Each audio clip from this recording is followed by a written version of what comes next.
পড়াশোনায় মনোযোগ দিতে না পারাটা প্রত্যেকটা স্টুডেন্টের জন্য খুব কমন একটা ব্যাপার।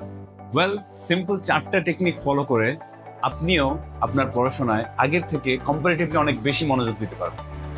পড়াশোনা করার ক্ষেত্রে যেই জিনিসটা সবচেয়ে বেশি ইম্প্যাক্টফুল সেটা হচ্ছে পড়াশোনার জায়গা। আপনি আপনার পড়ার জন্য এমন একটা জায়গা চুজ করুন যেখানে আপনি ঘন্টার পর ঘন্টা বসে থাকলেও বিরক্ত হবেন না। হতে পারে এটা আপনার ব্যালকনি, হতে পারে এটা আপনার রুমের জানালার পাশে কোনো একটা জায়গা, বা হতে পারে এটা আপনার বাড়ির ছাদ। পড়াশোনা করার ক্ষেত্রে সেকেন্ড মোস্ট ইম্পর্টেন্ট জিনিসটা হচ্ছে টাইম ডিস্ট্রিবিউশন।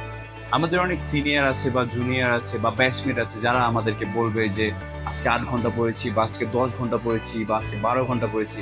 অ্যাকচুয়ালি এই 8, 10 বা 12 ঘন্টা পড়াশোনা করা একটানা আপনার পক্ষে সম্ভব হবে না।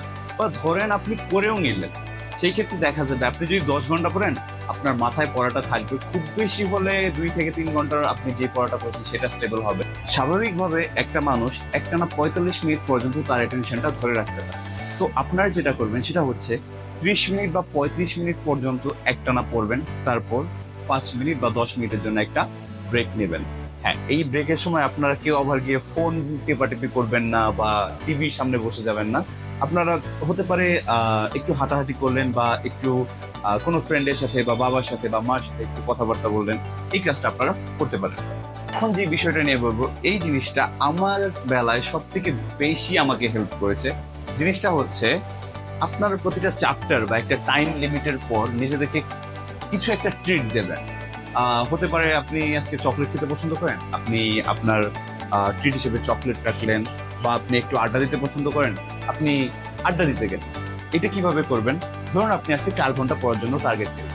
তো আপনি প্রথম 2 ঘন্টা যখন শেষ করবেন, শেষ করার পর একটা ব্রেক নিয়ে আপনি চকলেট খেতে পারেন বা আড্ডা দিতে পারেন।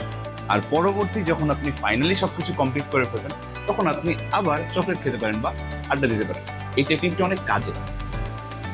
লাস্ট এবং সবচেয়ে বেশি ইম্পর্টেন্ট যে জিনিসটা নিয়ে আমরা এখন কথা বলবো সেটা হচ্ছে ডিস্ট্রাকশন।